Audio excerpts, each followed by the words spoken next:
Jadi kalau udah ngomongin Rasul Shallallahu Alaihi Wasallam itu udah nggak boleh yang namanya kita sabar-sabar. Selama kita masih mampu untuk melakukan apapun, kita keluarin itu, kita kerahkan kemampuan kita. Kita bisanya ngomong, ngomong, ya. Nah, saya mulai marah, dia ikut marah. Nah, kita bisa ngomong-ngomong, kita bisa apa? Ya, kita bisa untuk menempuh jalur hukum, ya, lewatin tuh jalur hukum, ya. Pokoknya selama masih ada kesempatan terbuka untuk kita membela Rasulullah Sallallahu Alaihi Wasallam, harus kita apa?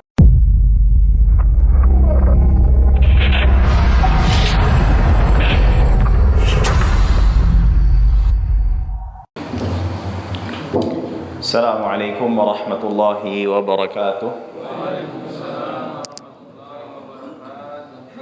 Innal hamdalillah nahmaduhu wa nasta'inuhu wa nastaghfiruh wa natubu ilaihi wa na'udzu billahi min shururi anfusina wa min sayyiati a'malina. Man yahdihillahu fala mudilla lahu wa man yudlil fala hadiya lahu. Asyhadu an la ilaha illallah wa asyhadu anna sayyidana Muhammadan abduhu wa rasuluh.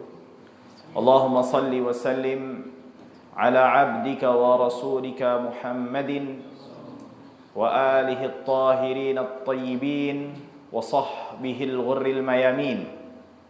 Qala Allah subhanahu wa ta'ala, ya ayyuhalladzina amanu ittaqullaha haqqa tuqatih wa la tamutunna illa wa antum muslimun.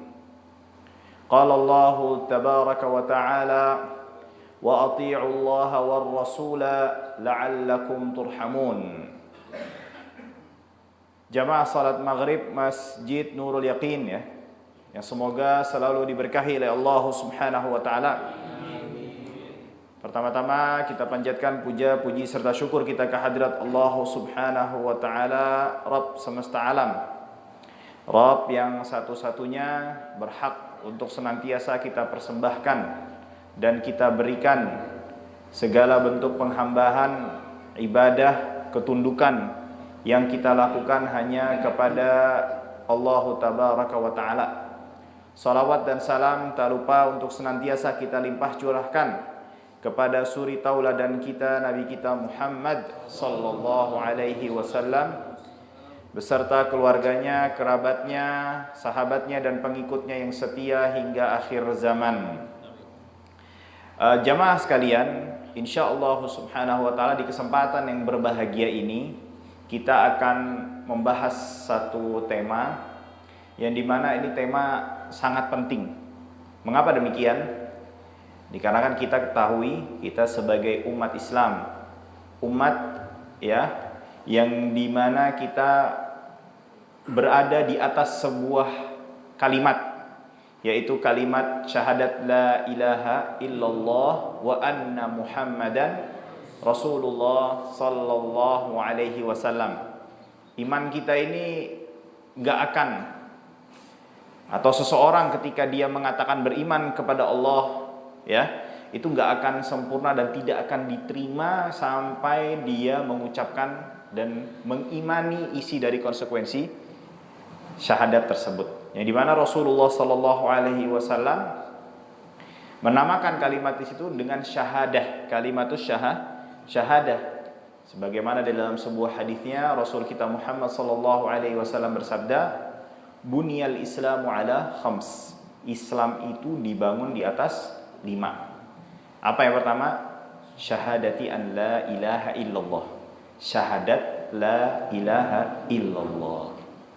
Nah, di sini Rasulullah sallallahu alaihi wasallam dalam hadis ini mengatakan syahadah. Yang artinya seseorang ketika dia bersaksi itu terkumpul pada kata tersebut 3 hal konsekuensi. Ya.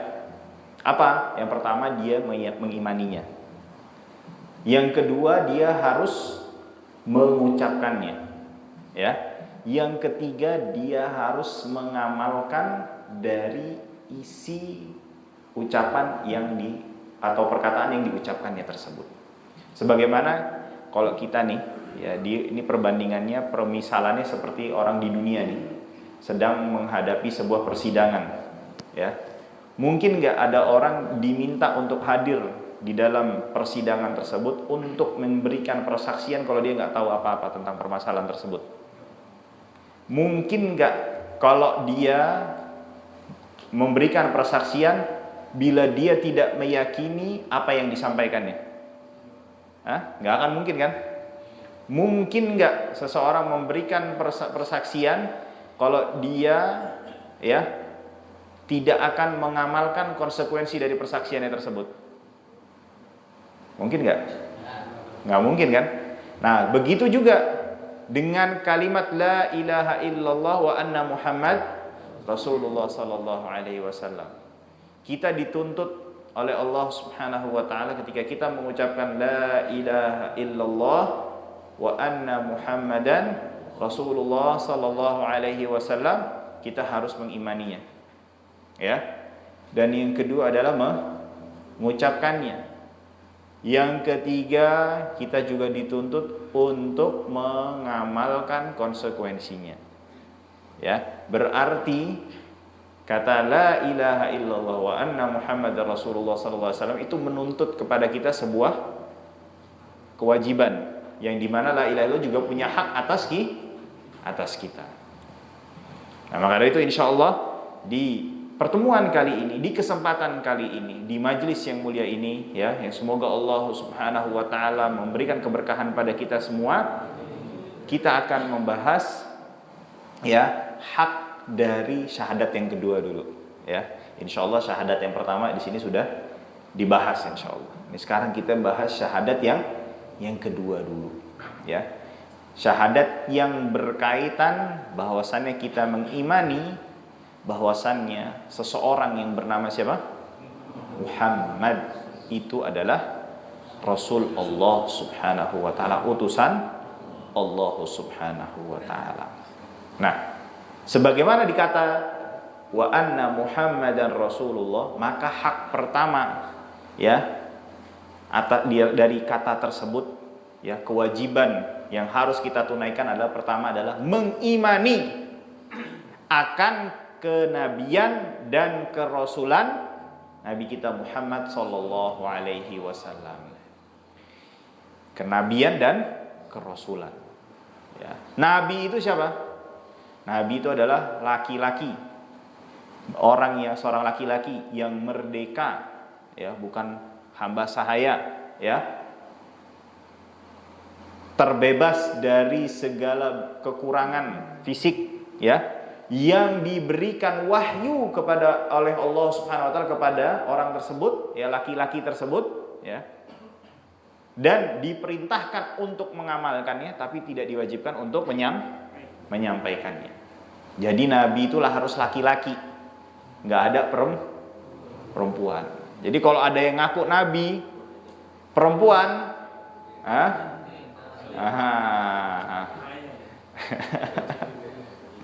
itu ada kurang sesendok berarti itu. Ya, kurang sesendok tuh otaknya, ya. Nah, itu dia. Jadi nabi. Nah, kalau rasul ini apa? Sama. Laki-laki, ya. Merdeka. Ya, terbebas dari aib, ya, dari sisi fisiknya, ya.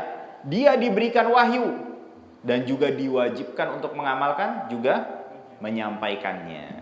Mengamalkannya atau menjalankannya dan juga menyampaikannya. Nah, nabi. Jadi kalau nabi itu ada kelebihannya, rasul itu ada kelebihan daripada nabi. Apa itu? Dia harus menyampaikannya. Jadi kalau dibandingin mana yang lebih besar pangkatnya? Nabi apa rasul? Rasul. Setiap nabi pasti rasul enggak? Enggak. Setiap rasul pasti nabi. Ya.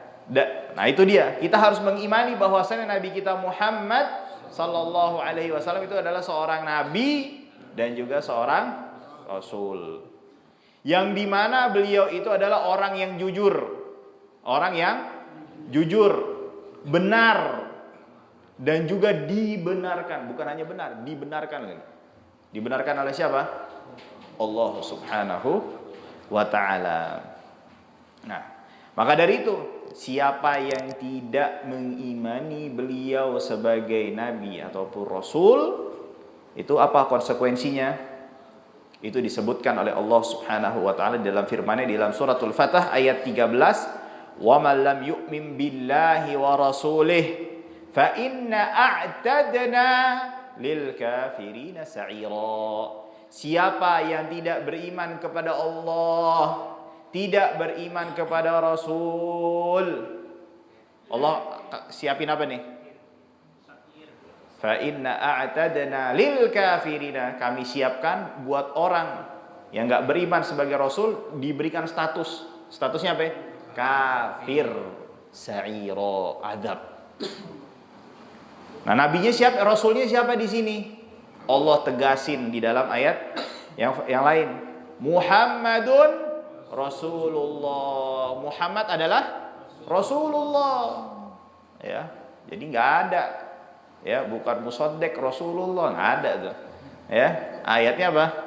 Muhammad Rasulullah. Ya. Nah, maka dari itu Rasul juga menegaskan di dalam sabdanya, walladzi nafsi Muhammadin biyadihi sallallahu alaihi wasallam la yasma'u bi ahadun min hadhil ummah yahudi wala nasrani. Ya, demi jiwaku, kata Rasulullah SAW yang berada di bawah kekuasaan dan genggaman Allah tabaraka wa taala, tidaklah umat ini mendengar akan berita bahwasannya aku telah diutus baik dari kalangan Yahudi maupun Nasrani, dan dia tidak atau enggan beriman kepada diriku, kata Rasulullah SAW, ya, kecuali dia masuk sebagai apa? Dapat tempat langsung, dapat kapling. Kaplingnya di mana? Di neraka. Ya, ada yang mau? Kapling di neraka. Yang kedua adalah, ya, kita harus mengimani bahwasannya risalah. Ya, ini konsekuensi konsekuensi pertama nih. Konsekuensi pertama itu melahirkan konsekuensi. Konsekuensi yang pertama itu konsekuensi yang keduanya itu apa? Mengimani bahwasannya risalah yang dibawa beliau ini berlaku untuk siapa? Seluruh umat manusia. Ini berbeda risalah Nabi kita Muhammad SAW dari nabi-nabi yang lainnya. Kenapa? Nabi-nabi yang lain atau nabi-nabi yang sebelum Rasulullah SAW itu punya, ya, masa batas baik dari sisi wilayah maupun waktunya. Jadi nggak semua nabi yang sebelum Rasulullah SAW itu diutus, atau semua nabi yang diutus sebelum Rasulullah SAW itu, ya, tidak diutus untuk seluruh umat manusia. Ya, itu dia. Nah, maka dari itu heran kalau ada yang mengkotak-kotakkan risalah Rasul Muhammad SAW pakai nama Islam, ya deh sebut itu, ya kan, udah tahu semua kan. Ya, karena risalah Nabi kita Muhammad SAW ini universal, ya, nggak hanya untuk bangsa Arab, nggak ada. Jadi Islam Arab, Islam mana lagi, Afrika, Islam tadi lah tuh, ya kan. Islam ini, Islam itu nggak ada. Islam Banten nggak ada. Bukan saya yang nyebut ya, tadi ada yang nyebut tuh. Ya nggak ada. Jadi risalahnya Rasul Sallallahu Alaihi Wasallam itu untuk seluruh umat manusia. Ya. Nah, maka dari itu Rasulullah Sallallahu Alaihi Wasallam dalam sebuah hadisnya, ya, sebelum ke hadis deh, kita ke ayat-ayat dulu nih yang nunjukin bahwasannya risalah beliau itu untuk seluruh umat manusia. Di antara firman Allah Subhanahu wa taala di dalam surat Saba, wa ma arsalnaka illa kafatan linnasi basyiran wa nadhira, dan tidaklah kami mengutusmu. Siapa yang di sini diutus? Rasulullah sallallahu alaihi wasallam, ya. Bukan kurir yang diutus di sini, Rasulullah. Ya, Rasulullah yang diutus, ya. Melainkan illa kafatan linnas, melainkan untuk kafah seluruh umat manusia. Jadi yang kagak mau beriman sama risalah Nabi Muhammad SAW itu manusia bukan? Hah? Hah? Soalnya Rasulullah diutus kepada siapa? Manusia. Yang kagak mau beriman berarti ya udah. Ya. Basyiran wa nadhira, memberi kabar gembira dan sebagai apa? Pemberi peringatan. Ya. Dan juga Allah Subhanahu wa taala merintahin Rasul langsung. Qul ya ayyuhan nas, katakan wahai Muhammad. Ini Allah perintah nih, ngasih mandat kepada Rasulullah sallallahu alaihi wasallam. Ya ayyuhan nas, wahai seluruh manusia. Inni Rasulullahi ilaikum jami'a. Saya ini, kata Rasulullah sallallahu alaihi wasallam, adalah Rasul utusan Allah kepada kalian semua. Jadi kalau mau terbebas dari kewajiban untuk mengimani Nabi kita Muhammad sallallahu alaihi wasallam sebagai Rasul ini, harus apa dulu? Jangan jadi manusia. Karena Rasul diutus untuk siapa? Untuk manusia. Ya. Dan juga diantaranya Rasul mengatakan, bu'ithtu ila kulli ahmar wa aswad. Aku diutus untuk merah dan hitam. Siapa di sini merah dan hitam maksudnya? Hah? Siapa merah nih? Merah tuh untuk jin. Ya, karena jin dari api dan aswad hitam. Hitam itu siapa? Kita. Karena tanah liat. Nah, itu bahan dasarnya manusia itu tanah liat, tanah lempung hitam. Nah, ya. Jadi Rasul kalau nggak mau mendapatkan kewajiban beriman kepada beliau, jangan jadi apa? Jangan jadi jin, jangan jadi manusia. Jadi apa? Jadi batu. Nah, ya. Lalu yang ketiga, ya, bahwasannya kita harus mengimani risalah beliau ini adalah penutup risalah kenabian. Ya. Nah, ini disebutkan dalam firman Allah Subhanahu wa taala, "Ma kana Muhammadun aba ahadin mir rijalikum walakin Rasulullah wa khataman nabiyyin." Dan tidaklah Muhammad sallallahu alaihi wasallam adalah ayah dari kalian, seorang dari kalian. Akan tetapi adalah Rasul Allah wa khataman nabiyyin. Dia adalah utusan Allah dan penutup para nabi. Firman Allah Subhanahu wa ta'ala, Rasul juga bersabda, "Wa innahu la nabiyya ba'di." Dan tidak ada nabi setelah diriku, kata Rasulullah SAW. Dan juga dalam sabdanya yang lain, "Wa ana khatamun nabiyyin." Itu hadis Bukhari Muslim itu dua-duanya. Nah, di sini perhatikan jamaah. Rasul mengatakan, ya, atau Allah sebelum ke sabda Rasulullah, firman Allah, wa khataman nabiyyin, dan beliau penutup para nabi. Ya. Jadi orang atau seorang rasul itu tidak akan diutus menjadi rasul sebelum menjadi nggak mungkin dia jadi rasul sebelum menjadi nabi. Ya. Maka itu para ulama jelasin, ya. SK-nya, surat pengangkatannya itu, ya, SP-nya Nabi itu, surat pengangkatannya Nabi itu ketika diberi wahyu Iqra. Iqra. Itu.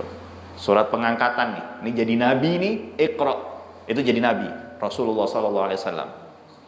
Lalu waktu jadi rasul,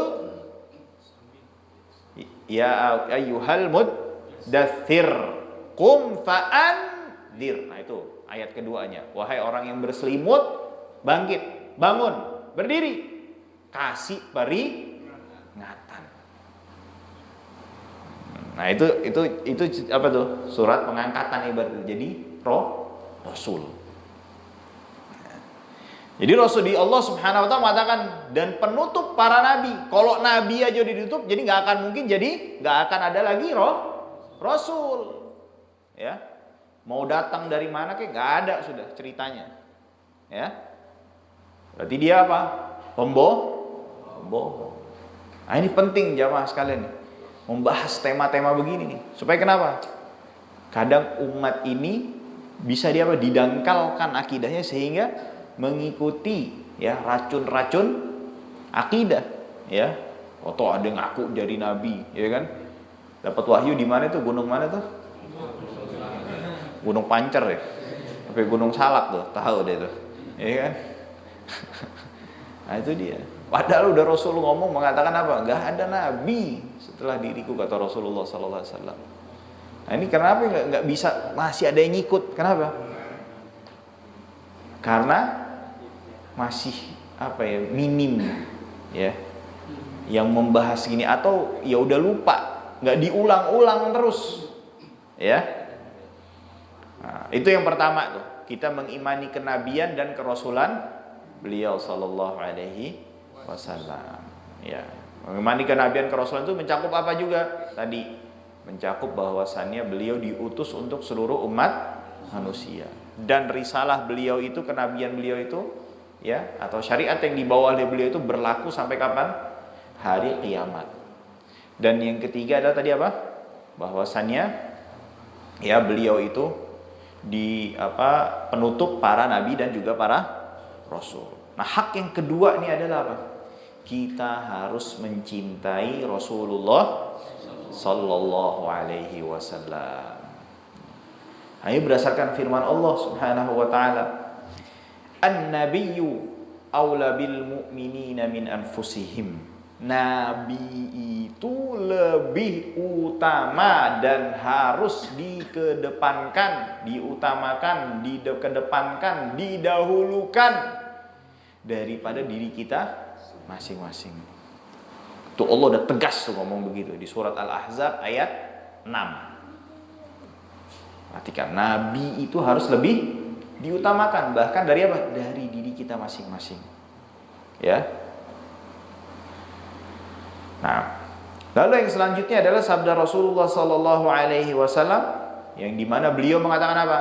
La yu'minu ahadukum hatta akuna ahabba ilaihi min waladihi wa Allahu Akbar. Ini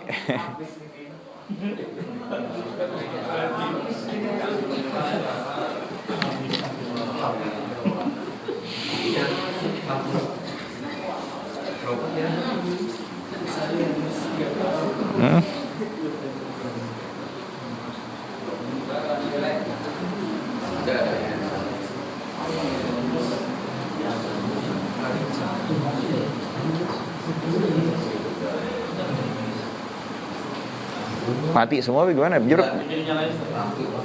Oh, iya. Oh iya, AC. Bisa gitu. AC nyala tuh ya.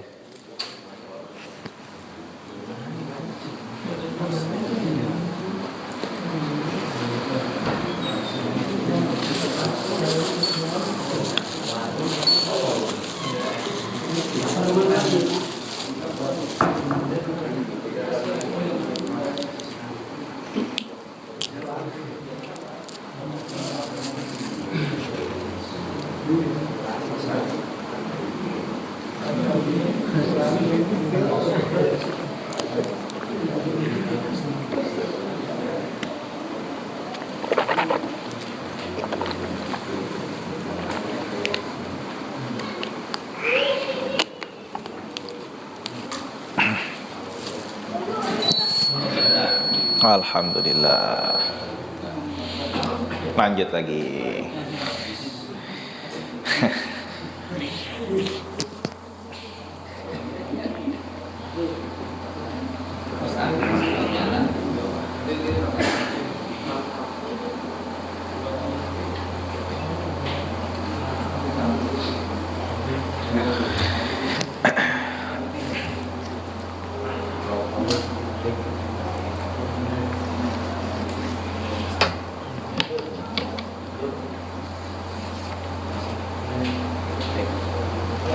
Baik, kita lanjutkan ya.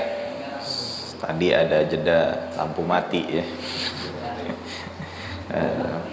Nah, yang kedua adalah haknya Nabi Shallallahu Alaihi Wasallam atas kita ini apa?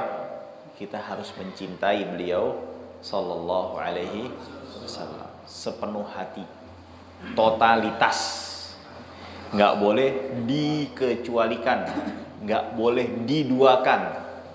Cinta itu nggak boleh diduakan, ya.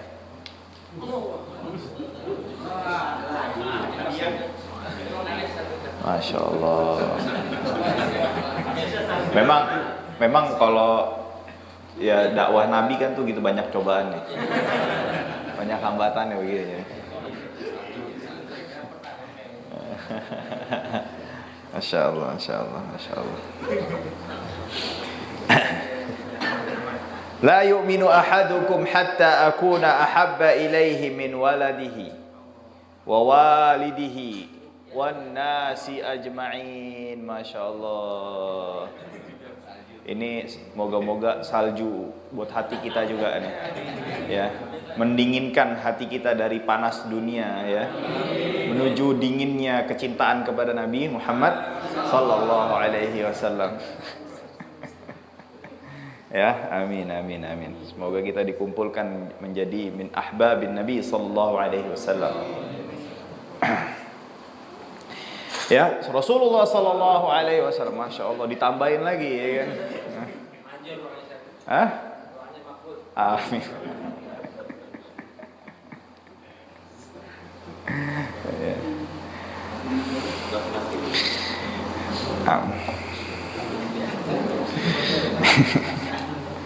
Ya, tidak beriman salah seorang dari kalian sampai menjadikan diriku ini, kata Rasulullah Sallallahu Alaihi Wasallam, yang paling dicintai olehnya daripada anaknya dan ayahnya. Bayangin, ya, bahkan seluruh umat manusia. Di sini Rasulullah Sallallahu Alaihi Wasallam nih memulainya dengan apa? Waladihi, anak. Biasanya ini manusia ini suka mikir-mikir kalau udah berkaitan dengan apa? Anak. Ya. Suka jadi pelit kalau udah berkaitan dengan apa? Anak. Jadi pengecut kalau udah mikirin anak. Wah, saya mau misalnya apa ya? Mau pergi. Yang dipikirin pertama kali apa nih?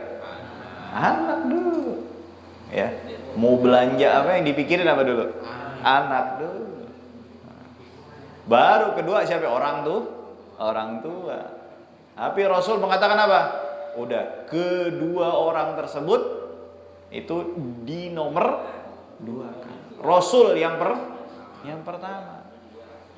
Maka dari itu sahabat ini adalah orang yang paling sungguh-sungguh dan benar keimanannya. Karena kenapa? Mereka nggak akan ragu-ragu ketika kerabatnya, bahkan orang tuanya sampai berani menyakiti Rasulullah Sallallahu Alaihi Wasallam. Maka dari itu di perang Badar itu ada sahabat ya membunuh ayahnya. Karena kenapa? Ayahnya termasuk ke dalam barisan dan golongan yang apa? Yang mengganggu dan menyakiti Rasulullah Sallallahu Alaihi Wasallam. Jadi kalau udah ngomongin Rasul Sallallahu Alaihi Wasallam itu udah nggak boleh yang namanya kita sabar-sabar. Selama kita masih mampu untuk melakukan apapun, kita keluarin itu, kita kerahkan kemampuan kita. Kita bisanya ngomong, ya. Nah, saya mulai marah, dia ikut marah. Nah, kita bisa ngomong, kita bisa apa? Ya, kita bisa untuk menempuh jalur hukum, ya, lewatin tuh jalur hukum, ya. Pokoknya selama masih ada kesempatan terbuka untuk kita membela Rasulullah Sallallahu Alaihi Wasallam, harus kita apa? Maksimalkan. Ya, nah, itu dia. Bahkan Rasulullah sampai kata wan nasi ajma'in, seluruh manusia secara menyeluruh harus dinomor 2-kan. Rasulullah Sallallahu Alaihi Wasallam itu harus diutamakan.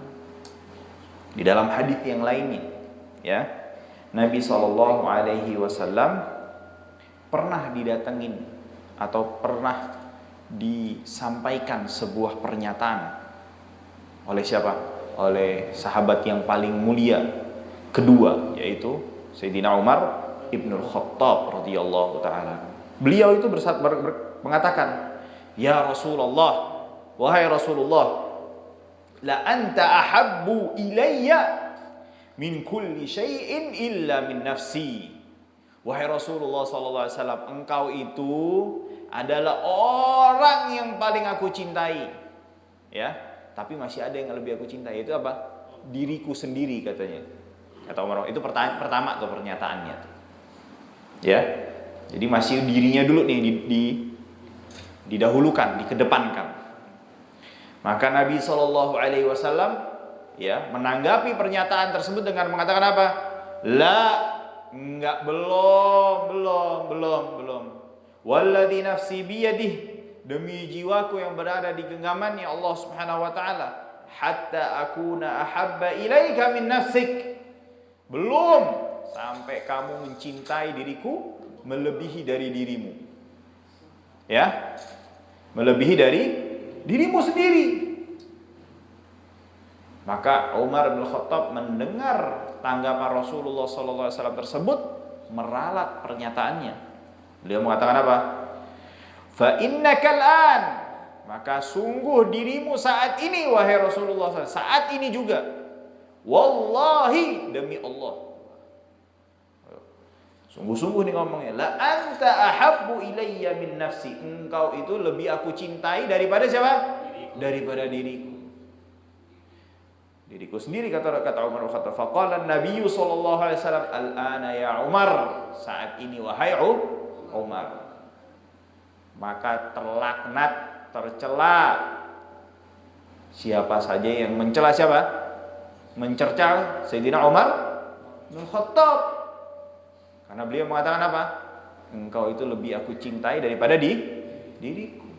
Maka dari itu Umar bin Khattab ketika mendengar wafatnya Rasulullah SAW itu sampai hilang kontrol, nggak inget apa-apa. Ya, hilang kontrol, sudah nggak inget apa-apa. Sampai beliau mengatakan, siapa yang berani mengatakan Rasulullah telah wafat, aku akan tebas lehernya. Shock beliau. Benar-benar cobaan terberat di dalam hidupnya. Ya. Nah, pas benar tuh. Cobaan datang cobaan. Lempar juga. Masya Allah. Ngepas ya. Cobaan, beliau kena cobaan. Antum pindah aja biar enggak ini, biar enggak. Pindah aja di situ. Ya.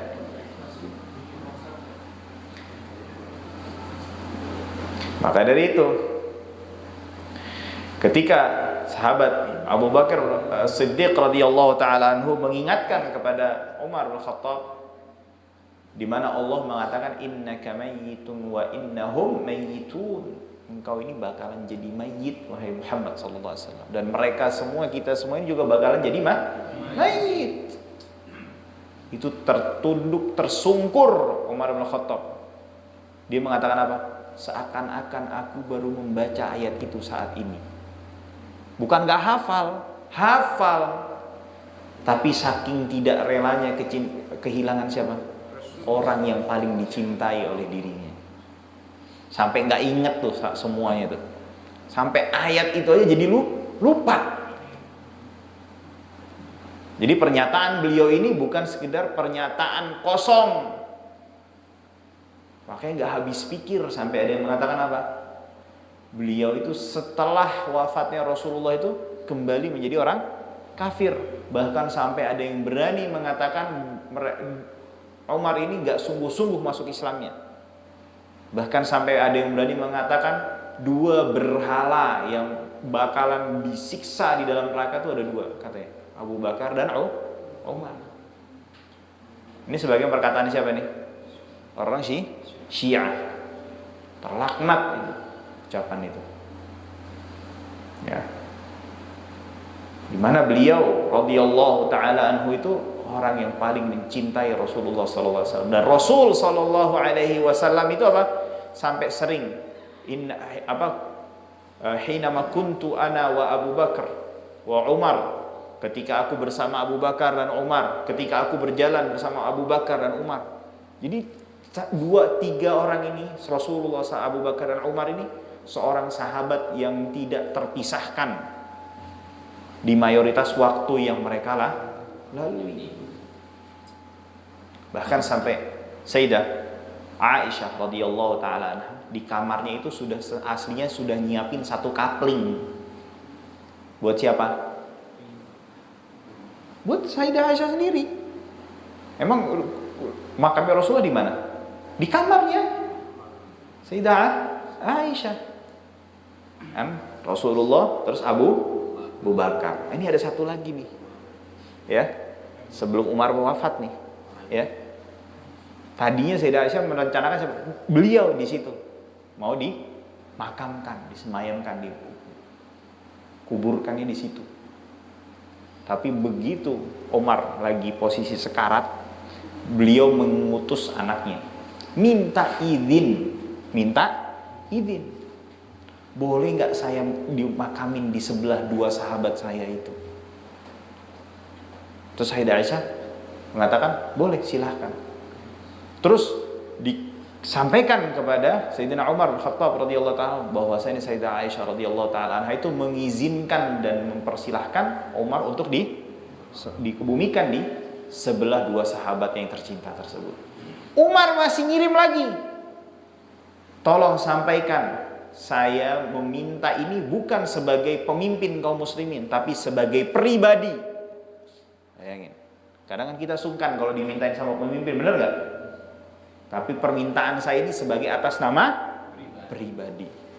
Tetap diizinkan. Karena kenapa? Sayyidah Aisyah ini termasuk istri Rasulullah, dan dia pasti mengetahui keseharian Rasulullah, dan pasti mengetahui siapa orang-orang yang paling dekat dengan Rasulullah sallallahu alaihi wasallam. Beliau mengizinkan karena apa? Karena mengetahui betul Umar itu adalah termasuk orang yang paling dekat dengan Rasulullah sallallahu alaihi wasallam. Maka dari itu, tadi sebagaimana tadi disampaikan, terlaknat siapa saja yang mencela Sayyidina Umar Ibnul Khattab radhiyallahu taala anhu. Ya. Nah, maka dari itu, para sahabat yang lainnya selain Sayyidina Umar Ibnul Khattab, ya, membuktikan, memperlihatkan sebagaimana yang dicatat di dalam sejarah bagaimana kecintaan mereka kepada Rasulullah sallallahu alaihi wasallam. Banyak dari mereka atau beberapa orang di antara mereka sampai rela untuk menjadi tameng hidup untuk Rasulullah sallallahu alaihi wasallam di peperangan Uhud. Antum kira-kira sama istri antum mau enggak kalau ditembak? Saya aja ditembak gitu. Hah? Ini sahabat merelakan dirinya untuk apa?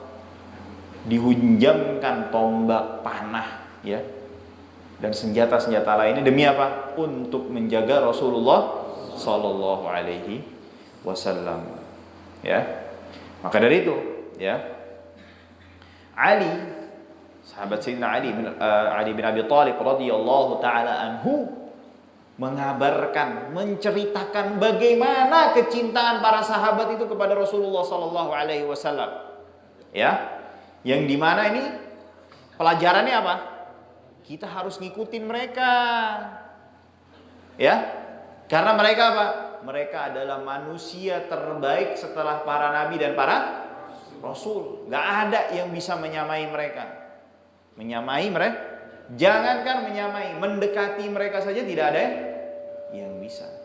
Apa yang dikatakan oleh sahabat Ali bin Abi Thalib ketika menceritakan tentang kecintaan para sahabat Rasulullah sallallahu alaihi wasallam kepada Rasulullah sallallahu alaihi wasallam, "Kana wallah, sungguh dahulu mereka demi Allah."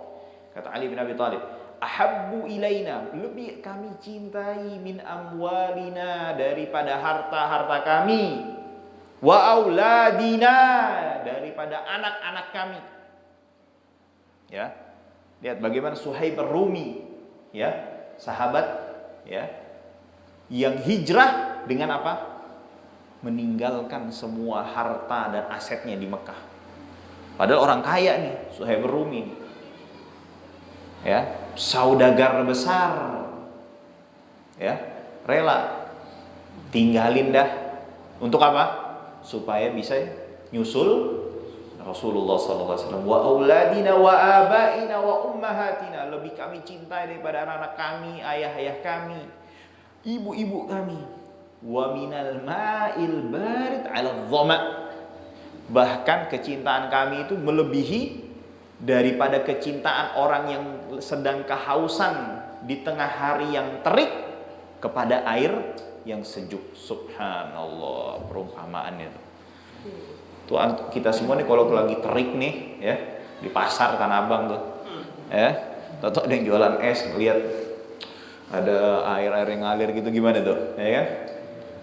Itu kata para sahabat itu lebih mencintai Rasulullah SAW daripada air yang sejuk tersebut, air yang dingin tersebut. Ya. Bahkan di dalam sebuah hadis yang lainnya, Zaid ibn Dathanah ya pernah ditawan oleh orang-orang kafir, ya. Lalu dia dihadirkan untuk dieksekusi.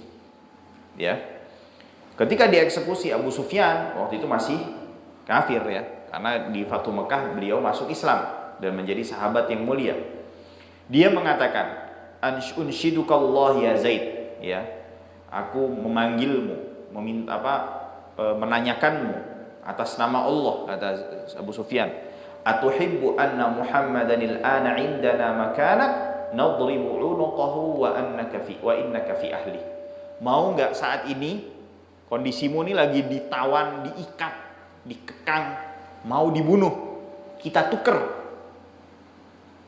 Kamu bersama kembali kepada keluargamu, Muhammad ada di tempatmu saat ini, kita tebas kepalanya. Itu pertanyaannya. Kita kira-kira gimana tuh kalau ditanyain begitu tuh? Mau dihukum mati nih, udah algojonya nih, juru tembaknya udah di depan mata kita nih, tukeran deh sama fulan. Kira-kira gimana tuh? Mau nggak kita? Hah? Mau kan? Pasti mau, sudah nggak perlu dijawab, sudah tahu pasti jawabannya mau pasti. Hah? Lalu Zaid bin Dathanah mengatakan apa? Wallahi, demi Allah, ma uhibbu anna Muhammadan al-ana fi makanihi alladhi huwa fihi tusibuhu syaukah tu'dhihi wa inni jalisun fi ahli. Demi Allah, walaupun saya sedang duduk bersama keluarga saya dan Rasulullah sallallahu alaihi wasallam bersama keluarganya, lalu dia tertusuk duri saja, saya itu enggak rela, katanya. Apalagi sampai saya harus menukar diri saya dan membiarkan orang yang paling saya cintai, Rasul kita Muhammad sallallahu alaihi wasallam ini, untuk ditebas dan dibunuh oleh orang-orang kafir seperti mereka semua itu. Lihat. Mereka rela, ya, jiwa mereka itu menjadi tebusan, ya, tukaran agar Rasulullah sallallahu alaihi wasallam selamat dan tidak dilukai walaupun tergores sedikit saja. Ya. Nah, itu merupakan bagian, ya, sebagian sekelumit tentang kecintaan para sahabat Rasulullah sallallahu alaihi wasallam kepada beliau sallallahu alaihi wasallam, yang dimana mereka itu apa? Hakikatnya sedang mengamalkan apa yang diajarkan oleh Rasulullah sallallahu alaihi wasallam dan diwajibkan serta diperintahkan oleh beliau kepada mereka semua. Nah, maka kita ini harus apa? Meneladani, mencontoh mereka, mentaati apa yang diperintahkan oleh Rasul kita Muhammad sallallahu alaihi wasallam. Nah, udah 5 menit lagi ya? Isya ya? Baik, cukup dulu deh ya. Sebelum kita tutup ya, mungkin kalau ada yang mau ditanyakan, silahkan. Oh ya, Pak, saya Pak. Tadi Ustaz mengatakan bahwa arsalnaka illa rahmatan lil alamin. Kafatan linnasi. Jadi juga bahwa Rasulullah itu tidak ada diutus oleh Allah kecuali untuk umat, seluruh manusia. Nah sekarang saya berpikir begini Ustaz, kayak kejadian di Israel, di Palestina ini Ustaz. Itu kan ada Yahudi walaupun Nasara begitu ya Ustaz, ada Muslim walaupun Yahudi walaupun Nasara. Apakah yang Nasrani ini ada harapan dikasih Allah hidayah Ustaz untuk kembali ke jalan Allah? Dan apa aja Ustaz? Karena selama ini kan mereka bertempur terus gitu Ustaz. Antara siapa nih? Antara Palestina dan Israel. Iya. Apakah orang Israel ini ada kemungkinan diberikan hidayah oleh Allah untuk masuk Islam? Seperti itu kira-kira. Terima kasih. Ya. Untuk masalah hidayah itu dibagi dua, Pak. Hidayah itu ada hidayatul taufiq dan hidayatul irsyad. Hidayah taufik itu apa? Orang yang sudah dapat hidayah itu dinamakan hidayah taufik. Itu Allah sudah palingkan hatinya untuk teguh berjalan di atas hidayah. Hidayatul irsyad itu adalah hidayah berupa petunjuk, sinyal-sinyal, isyarat yang menunjukkan kepada kita supaya apa? Mengambil dan merengkuh hidayah Allah tersebut. Nah, yang tadi nih, yang kedua ini nih, seluruh umat manusia sudah diberikan oleh Allah Subhanahu wa taala. Bahkan setiap saat. Ya, apalagi yang tadi tuh orang-orang Yahudi itu, ya, orang Israel itu. Setiap hari mereka dengar adzan juga kan? Ya. Di mana di adzan itu udah ada kata apa? Asyhadu anna Muhammadan Rasulullah sallallahu alaihi wasallam. Cuman tinggal pertanyaannya, mereka mau nyambut itu apa enggak? Ya. Allah ngasih enggak buat mereka? Ngasihnya juga tergantung dari merekanya. Mereka mau menyambut apa enggak? Jadi kalau ngomong di dunia kemungkinan ya ada. Karena kenapa? Sudah dikasih sinyal terus sama Allah Subhanahu wa taala. Cuman pinter enggak nangkep sinyalnya? Apa lemot? Ya. Nah, jadi kayak gitu, Pak. Kalau ngomong ada kemungkinan, ada. Selama belum meninggal ya ada kemungkinan. Tinggal mereka mau nangkep nggak sinyal itu. Ya. Kalau mereka nggak mau nangkep sampai meninggal, ya sudah, berarti sudah ditetapkan dan ditakdirkan oleh Allah Subhanahu wa taala mereka, yaitu orang-orang itu mati di atas kekafiran. Ya. Kalau mereka mau nangkep, berarti Allah sudah tentukan bahwasannya mereka ini sebagai orang-orang ya yang diberikan hidayah oleh Allah Subhanahu wa taala. Wallahu a'lam, gitu, Pak. Ya. Baik. Kalau nggak ada, kita cukupkan ya, kita tutup ya majelisnya dengan membaca doa kafaratul majlis. Wassallallahu wasallam ala nabiyyina Muhammadin wa ala alihi wa sahbihi ajma'in. Subhanaka Allahumma wa bihamdik asyhadu an la ilaha illa anta astaghfiruka wa atubu ilaik. Walhamdulillahi rabbil alamin. Assalamualaikum warahmatullahi wabarakatuh.